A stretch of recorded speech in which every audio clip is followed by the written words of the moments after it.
Good morning.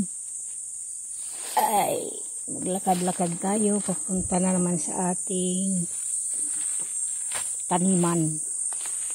Maghuhukay kami ngayon ng gabi at saka ubi. Ayan o, kahapon yung nilinisan namin. Pagkatapos namin ng linis, umulan. Yan, hukay kami ng gabi at saka nagtanim na rin agad. Yan, nakita niyo yung pailan-ilan na gabi na nakatayo. Bagong tanim. Ngayon, pupunta naman kami dito sa kabilang side. Kaya yan dito may ano rin kaya dito, gabi. Yan, naumpisahan na namin to kahapon kasi la umulan. Takbuhan pa uwi sa bahay. Ayan o. Yung mga gabi. Yung mga linis na. Nahukay na namin yung ibang laman. Kasi ano na, nagpatayan na. Ibig sabihin, yung mga dahon niya, namatay na pero naiwan yung puno. Kaya pag ganyan yung gabi, na ano na yan, hinuhukay na. Kapag nagpatayan na. Namamatay na yung mga dahon, yung katawan, pero naiwan ang laman. Kaya yan yung iba, hindi namatay dyan kasi malamig na sa ilalim. Kaya hindi sila basta-basta na mamatay dyan. Kaya magdamo muna ako. Dadamuhan muna ito bago kunin yung laman ng gabi para makita ba. Puro kasi damo. Ayan o. Oh. Takip pa ng damo. Kaya linisin muna yan. Bago maghukay-hukay ng laman. Sa taas nito, may mga saging-saging din. Ayan o. Sa mga gilid-gilid lang kasi yung mga saging namin. Kasi sa gitna, merong mga prutas. Yung ano ba yan na klase, nakakalimutan ko yung mga ano, iba pala pag nagkakaedad ka na, hindi mo kaagad-agad masasabi kung ano ang pangalan ng prutas na masasabi mo, nakikita mo pero hindi mo agad masabi ang pangalan. Guyabano. Kaso wala pa siyang bunga. Pero sa ibang mga lugar, ang dami ng guyabano. Dito sa amin, huli. Kahit yung mangga ngayon palang namumulaklak, samantala sa ibang lugar, nag-harvest na. Dito sa amin, wala. Mumulaklak pa lang. Naubos na yung sa iba. Sa amin, umpisa pa lang. Ganyan dito sa amin lugar. Ayan. Takaw. Ilaw pa ang bunga. At saka yung aming puno ng sampalok. Na-over na yung ano, ewan ko kung pwede pa yan ang bunga niya. Tuyo na. Tingnan natin. Ayan o. Marami siyang bunga. Kasi lang, mga tuyot na yata. Hindi na-harvest ka agad. Kasi wala naman masyadong madalang lang kami umakyat dito. Kaya hindi agad na-harvest. Tapos nagkatalbos na. Nag-umpisa na naman uli siya ng mumulaklak. Ang dati niyang bunga hindi pa na-harvest. Pero subukan ko yan na anuin kung pwede pa. Pero parang tuyot na siya. Tuyot na ang bunga. Kaya abala na siya kasi mataas. Hindi ko kayang mabuti yung sanga niya. Dito lang kasi sa puno. Pagdating doon sa taas, diretso. Hirap akyatin. Magaling ako umakyat pero pag ganyan, parang hindi kaya. So, mamaya pagkatapos namin dito damo-damo, mag-harvest ng laman ng gabi, ubi naman ang aming kukunin. Yan. Kaya mag-harvest. Magdamo muna tayo, damo-damo. Dami pang dadamuhin. Yan, mag-umpisa na tayo magdamo-damo.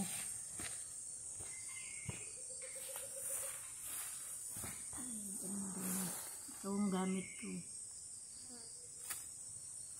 Dadamo-damo.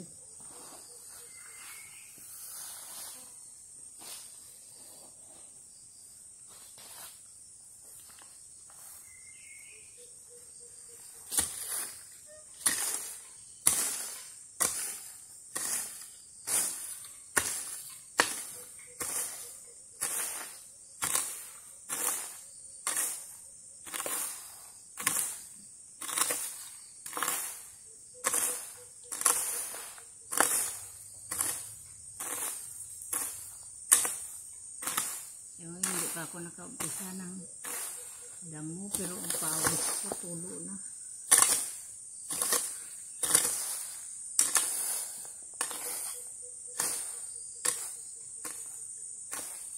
Pawis na. Ito maganda, ito exercise, ito yung umaga. Exercise.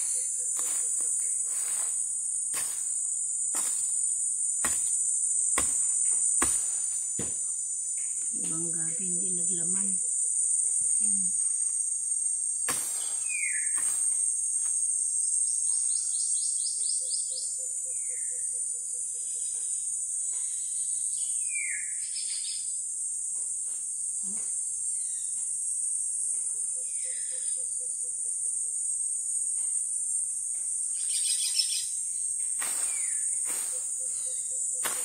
Dito kasi medyo lilim pa. Mamaya yung sobrang init na.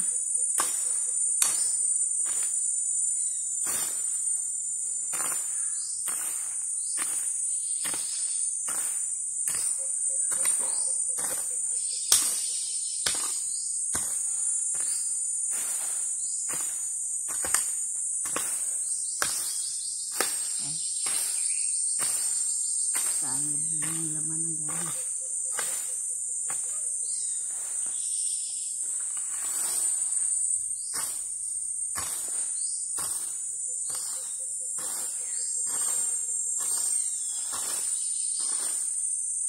Tatanim man daw dito ng kamuting kahoy.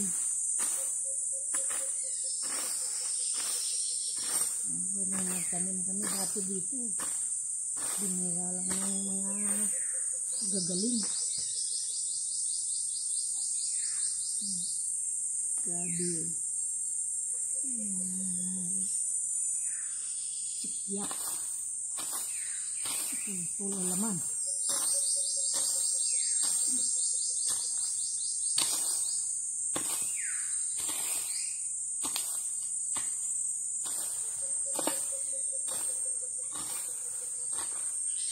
Malambot lang yung damo kasi umulan kahapon.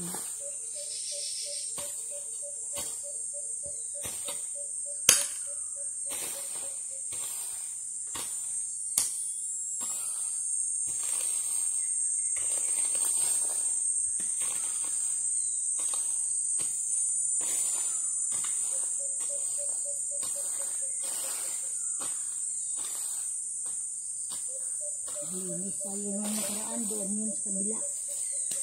Sa likod ng bahay. Ito naman. Dito sa harap. Harap ng bahay pero mababa.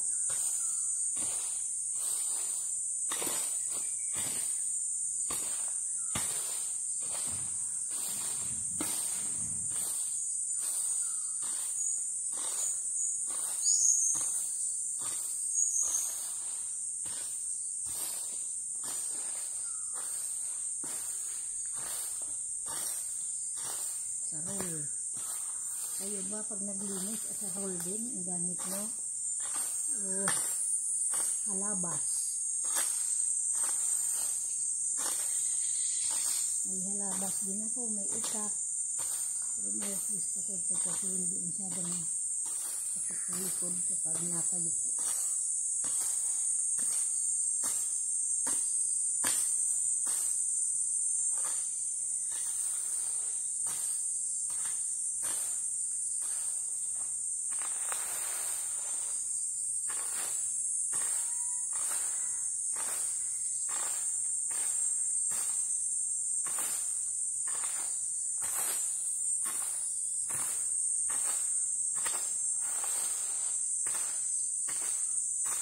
Baba natin yung mga damo doon.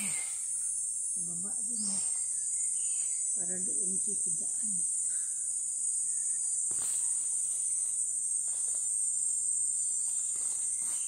Hagunoy. Itong mga damo na ito, yan ang hagunoy. Hindi hagunoy Bulacan ha. Hagunoy na damo.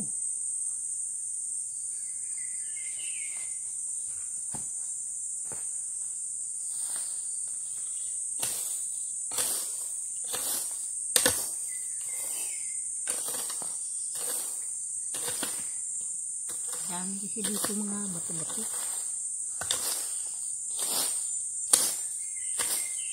Pag i-grass cutter mo, ito nababangga sa talim ng grass cutter.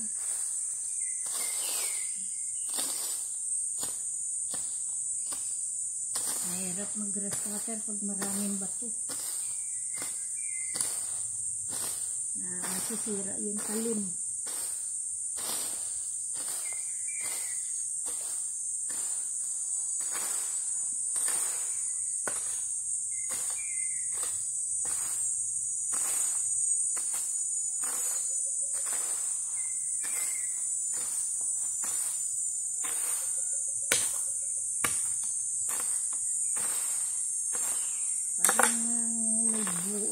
May buhay din yung mga bato.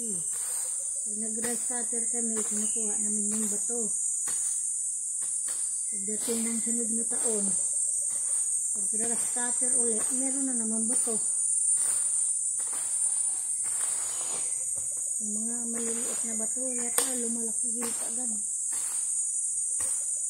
Parang hindi na uubos yung bato.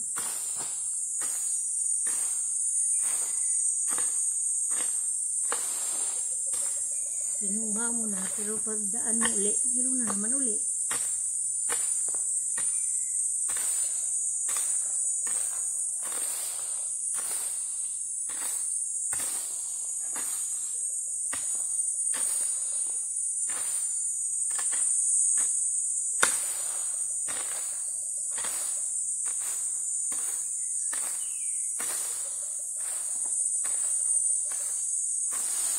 Iba pag dumadaan kasi malapit kang kalsada, sasabihin nila ako lang yung isa pero may kausap ako.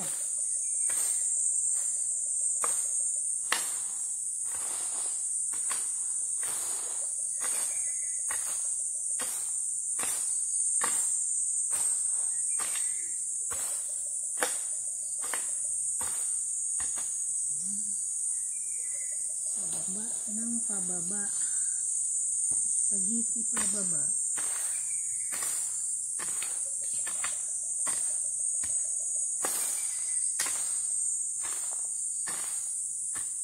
Ito, yung puno na to, iwan natin to kasi ano ito, puno ng mahogany. Mahogany tree.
mabigat sa roll.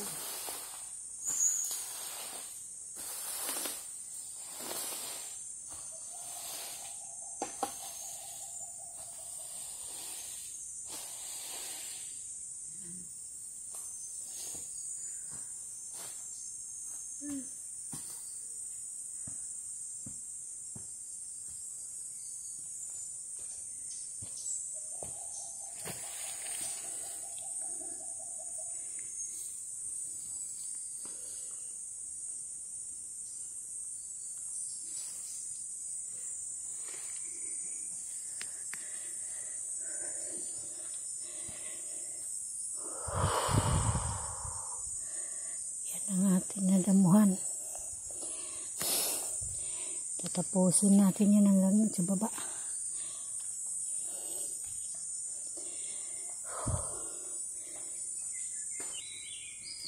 Ayan, ayan. Papatapos na ang ating lilinisin.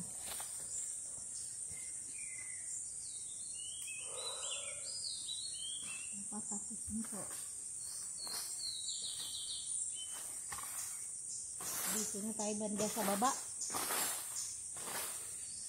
Kanina doon tayo galing sa taas.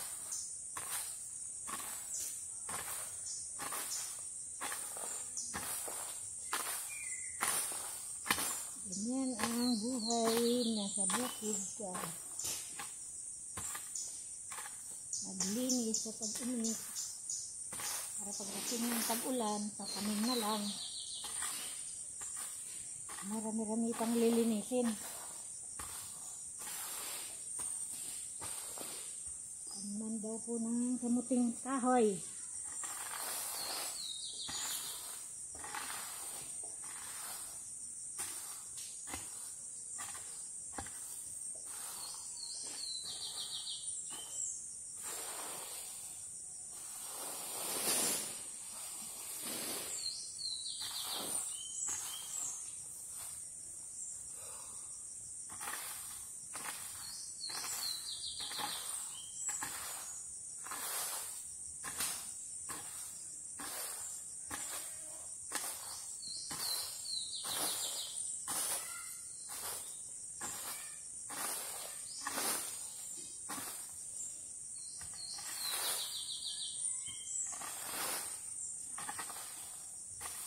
Kayo ba, tanong ko sa inyo, kayo ba noon, nung nasa probinsya, kayo ganito rin ang ginagawa mo? Nagdadamo, nagtatanim.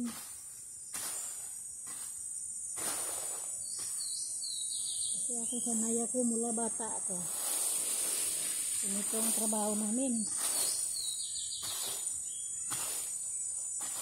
Nagdadamo, nagtatanim. Pag buwan naman ng tag-ulan, sa palaya naman kami nagtatanim. Pag tag-init sa bukid, sa tubuhan,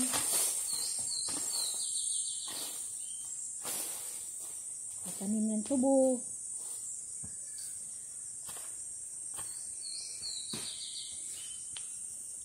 Baka kayo na taga-probinsya, kilala nyo ba ito? Kung ano ito? Saan ginagamit ito? Ito ang ginagamit namin sa probinsya nung nagtatanim kami ng tubo. Ang tawag dito, tama. Ayan. Ganunin mo yan, oh. Ayan. Tapos isiksik mo dito yung tubo. At saka pakan. Ganyan ang buhay sa probinsya kapag nakatira ka sa tubuhan. Nakatira ka sa hacienda ng tubo. Tanim ng tubo ang trabaho ng mga tao doon. Tanim at saka tapas ng tubo. Pagkatapos ng tapas ng tubo, tatanim. At saka pagka na tumubo na, tumaas na, damo naman ang trabaho. Ganyan ang trabaho sa probinsya. Kapag ikaw ay probinsyana, Minsan ka lang makapunta sa syudad. Tuwang-tuwa ka pag nakarating ka sa syudad, kapag nakasahod ka na sa trabaho mo. Ganyan ang buhay probinsya. Ganon din dito sa bundok. Magdamo ka, magtanim. Pag na-harvest na, ibinta sa bayan. Pambili ng bigas ulam. Lahat na kailangan sa bahay dito sa bundok. Kasi malayo nga yung syudad. Malayo yung palengke. Kailangan, pagbaba mo doon, lahat nabili mo na. Bago ka ulit makaharvest ng iyong mga kalakal para ibinta, para makabili ulit ng bigas at saka ulam. Lahat na kailangan mo. Ganun ang buhay probinsya.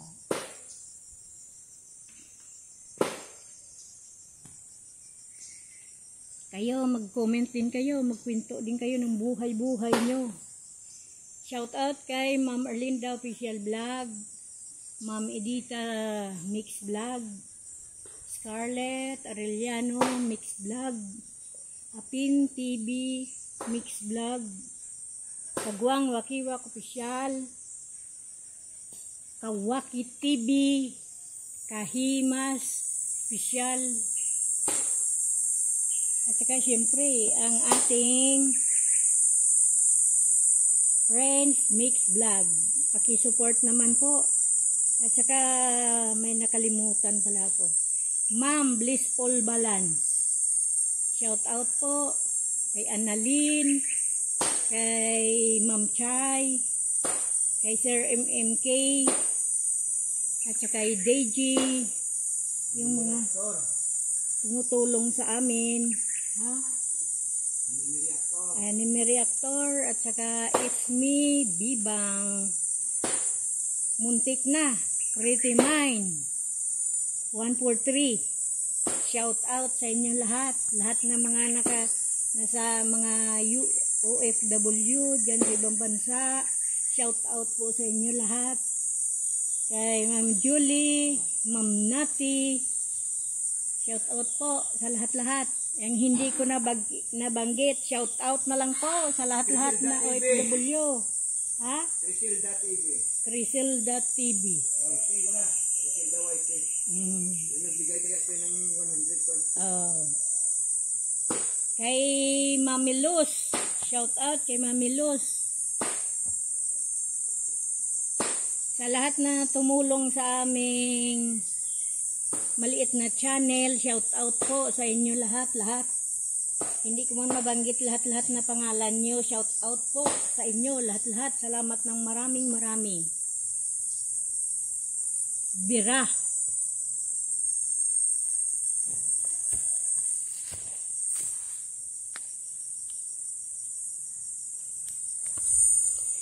Ay, shout out sa lahat. Kiwak-kiwak nandun, no. Kasi kumukuha ng kamuting kahoy na itatanim dito sa nilinis ko. Oh. Medyo malawak-lawak na rin. Mga ilang puno kaya na kamuting kahoy ang maitanim dito. May 100 puno. Pababa, andyan may lilinisin pa. Malawak-lawak pang lilinisin natin nandun. Yan, mula doon sa taas sa puno ng mangga. May lilinisin pa tayo dyan. Hanggang dito sa baba. Dito kasi sa kabila yung kahapon namin nilinis. Yan o. Halos ganito rin.